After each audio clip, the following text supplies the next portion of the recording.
Talvez você tenha feito constantemente estas perguntas. Onde posso encontrar refúgio num mundo cheio de conflitos? Ou, como e onde posso encontrar força para vencer nesse mundo que oferece tantas derrotas?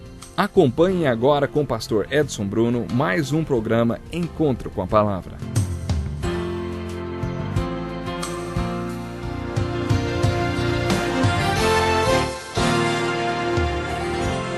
Bem-vindo a mais um Encontro com a Palavra. Estamos estudando todos os livros da Bíblia, um de cada vez. Esse curso já nos trouxe ao livro de Atos do Novo Testamento. Terminamos o último programa ouvindo o sermão de Estevão. Que sermão tremendo, hein?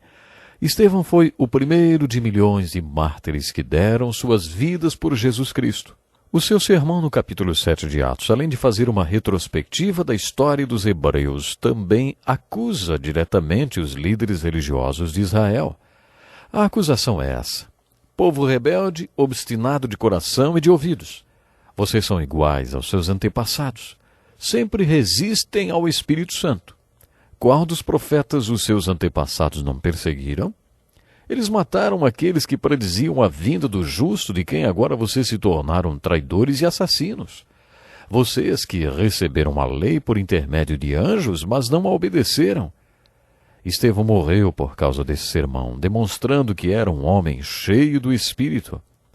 Enquanto era apedrejado, ele teve uma visão de Cristo e de Deus, por isso não lamente por ele. Jesus disse: "Esta é a vida eterna, que te conheçam, ao único Deus verdadeiro e a Jesus Cristo, a quem enviaste." Estevão conheceu a Deus e a Jesus. Ele os viu. Eu trocaria de lugar com Estevão se fosse para ter a visão de Deus e de Cristo que ele teve. Eu trocaria porque, afinal de contas, é para isso que vale viver. Você só começa a viver depois que conhece Deus e Jesus Cristo. Isso sim é vida. Conhecer Deus e Jesus Cristo como Estevão conheceu. Por isso não lamente por ele. Estevão morreu conforme Deus o conduziu, orando pelo perdão daqueles que estavam tirando sua vida. Foi no apedrejamento de Estevão que tomamos contato pela primeira vez com o maior cristão e profeta de todos os tempos. Que lugar esquisito para se conhecer alguém, não? Mas Estevão passou tudo aquilo porque a graça de Deus estava com ele. Envolvido no seu martírio, havia outro homem que escreveria metade do Novo Testamento, o grande missionário da história da igreja, o maior professor e pregador que já existiu. Ele estava segurando a capa daqueles que apedrejaram Estevão até a morte. De acordo com a lei judaica, a testemunha de um crime era tão culpada quanto aquele que cometia. Se você aceita a pena de morte, pense nisso um minuto. Você acha que seria certo uma pessoa receber a pena de morte porque testemunhou um crime? Você ligaria a cadeira elétrica para que essa pessoa morresse? Ou puxaria a corda para que fosse enforcada? Você se disporia a enforcar ou eletrocutar alguém? O que você acha da pena de morte? A lei judaica era a favor da pena de morte e a testemunha tinha que mostrar sua aprovação em relação ao que estava acontecendo. Por isso, Saulo de Tarso, que era membro do Sinédrio e um cidadão romano, mostrou que estava de acordo com a execução de Estevão quando segurou as capas daqueles que, de fato, o estavam assassinando. Ele estava se fazendo tão culpado quanto aqueles que estavam apedrejando Estevão. É interessante notar que o sermão de Estevão produziu frutos. Aliás, toda a pregação do livro de Atos era ungida. Era uma pregação bíblica que coloca Cristo como centro de tudo. Você pode até se perguntar por que a pregação de Estevão foi tão frutífera assim. No capítulo 22 de Atos, o apóstolo Paulo fez menção ao fato de ter presenciado a morte de Estevão. É claro que a morte e o modo como ele morreu tiveram um grande impacto na vida de Saulo de Tarso. No capítulo 9, lemos sobre sua conversão, sobre a mudança do seu nome. Muitos estudiosos acreditam que presenciar a morte de Estevão causou um tremendo impacto em Saulo e teve um papel importante na sua conversão. Estevão morreu e não viu os frutos do seu sermão. Ele nem imaginava que seu sermão e a sua morte contribuiriam para a conversão de Saulo de Tarso. Ele morreu sem imaginar que tantas pessoas seriam levadas a Cristo e salvas através de Saulo de Tarso. Estevão não imaginou que tantas igrejas seriam formadas e que o ministério de Paulo, que levaria o evangelho para todo o mundo, seria um dos frutos de sua vida e de seu ministério. Sem dúvida nenhuma, o ministério e a morte de Estevão tiveram forte influência na vida de Saulo. Uma vez ouvi a história de um homem que tinha a unção para pregar a palavra de Deus. Ele acreditava que recebia a palavra diretamente de Deus e, quando pregava, não bastava falar umas palavrinhas e pronto. Ele tinha que falar aquilo que Deus tinha colocado no seu coração. Um dia, ele teve que pregar numa igrejinha e tinha certeza que Deus tinha colocado no seu coração uma mensagem para os homens daquela igreja. Ele finalizaria o sermão e faria um convite e um apelo para a salvação. Isso aconteceu na Inglaterra. Tinha sido difícil para o pastor chegar à igreja porque tinha nevado muito. Quando ele chegou lá, não tinha quase ninguém, apenas mulheres, mas nenhum homem. O pastor tinha certeza que a mensagem que Deus tinha colocado no seu coração para pregar naquela noite é para que os homens assumissem um compromisso com Deus. A mensagem era que Deus precisava de homens para servi-lo.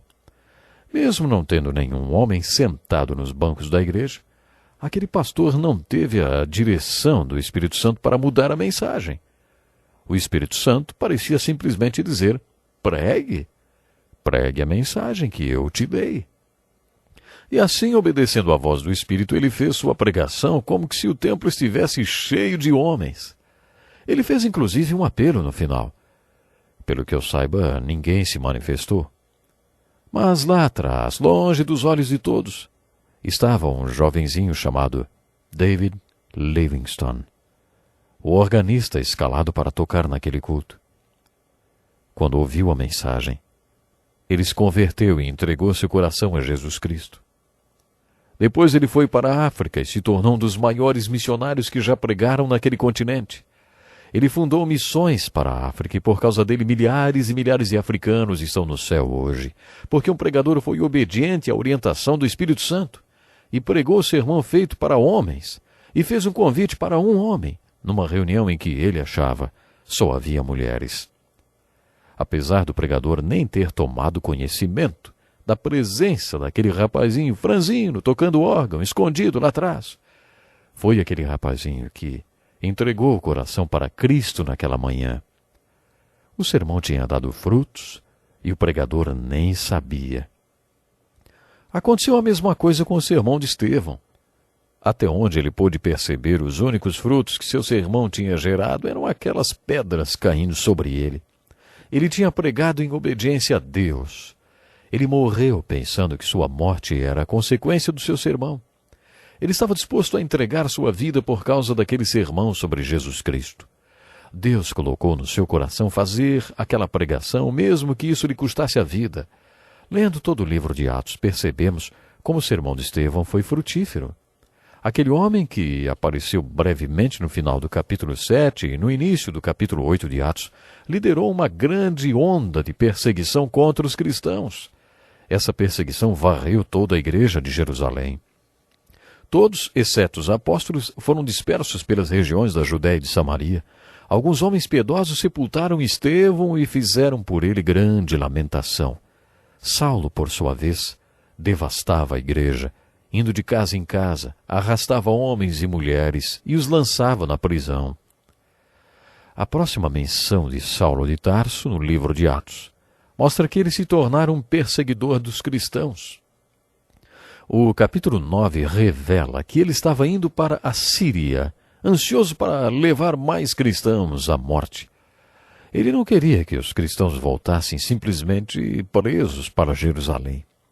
Quando ele ouviu que havia cristãos na cidade de Damasco, providenciou mandados de prisão e foi à caça daqueles cristãos para levá-los à morte. Mas, a caminho da Síria, na estrada de Damasco, ele teve um contato direto com Jesus Cristo ressuscitado e, de maneira miraculosa, converteu-se. Bem, ou esse homem foi o maior milagre do Novo Testamento depois dos Evangelhos, ou foi uma grande farsa, um grande mentiroso. Vamos ter que decidir qual será a nossa opinião sobre ele, não é? Ele mesmo, nas suas cartas, principalmente na carta aos Gálatas, capítulo 1, conta que depois de sua conversão a Cristo na estrada de Damasco, houve um grande parêntese até o início do seu ministério de pregação. Paulo conta no primeiro capítulo de Gálatas que logo depois da sua conversão ele foi para a Arábia. Os estudiosos não têm certeza e discordam quanto à precisão do tempo que ele passou na Arábia. Uns falam que foram 3 anos, outros 4, outros 14 anos. Sabemos que foram no mínimo 3 anos. Paulo passou 3 anos com o Cristo ressuscitado nos desertos da Arábia. Segundo seu próprio relato, Cristo lhe ensinou tudo o que ele escreveu nestas cartas, que compõem metade do Novo Testamento. Paulo conta que depois de 14 anos ele foi para Jerusalém pela primeira vez em sua vida e encontrou os outros apóstolos. Eu sempre me perguntei o que Paulo fez para convencer os outros apóstolos de que era tão cristão quanto eles, ou até mais. De um jeito ou de outro, Paulo os convenceu de que ele tinha passado 3 anos com Jesus, assim como os outros apóstolos. É claro que Paulo lhes contou coisas sobre Jesus que só alguém que estivesse estado com ele poderia saber. Depois de lhes contar tudo isso, eles disseram: tudo bem, você vai pregar para o mundo gentil, para os não-judeus, e nós, para os judeus. Parece que foi essa a instrução que Deus lhes deu. Acho tudo isso muito intrigante. Eu não teria feito desse jeito. Paulo era um rabino e tinha todas as credenciais para pregar para judeus. Ele conhecia todo o Velho Testamento. Era um mestre reconhecido entre os judeus. Eu teria enviado para pregar para os rabinos e enviado os pescadores analfabetos como Pedro, Tiago e João para os gentios. Mas Deus não faz como a gente faria. John Wesley, um homem com todos os diplomas e cheio de reconhecimento, foi pregar nas minas de carvão de Wales. Dwight Moody, que não era tão estudado assim, inclusive com pouco domínio de gramática, foi pregar para os doutores de Oxford e Cambridge. Mas, quando pregou a palavra de Deus no Reino Unido, milhares de doutores e nobres lotaram suas reuniões. Parece que Deus tem prazer em usar gente comum para fazer coisas extraordinárias. Deus mandou um rabino convertido pregar para bárbaros gentios e apóstolos analfabetos para pregar para os rabinos. Muito bem, agora você decide o que acha de Paulo. Se ele foi o maior milagre do Novo Testamento depois dos Evangelhos ou um grande mentiroso. O que você acha? O mesmo Deus que transformou o perseguidor de cristãos Saulo de Tarso no grande apóstolo Paulo pode mudar a sua vida. Pense nisso e até o próximo programa. Que lição importantíssima. Obrigado, pastor Edson Bruno. Prezado ouvinte, coloque em prática o que você ouviu aqui. Sem dúvida, sua vida será grandemente abençoada. Este é um estudo escrito pelo Dr. Dick Woodward, na voz do pastor Edson Bruno. Escreva-nos e solicite o material. Nosso endereço é Encontro com a Palavra, Caixa Postal 2011, CEP 89201-970, Joinville, Santa Catarina.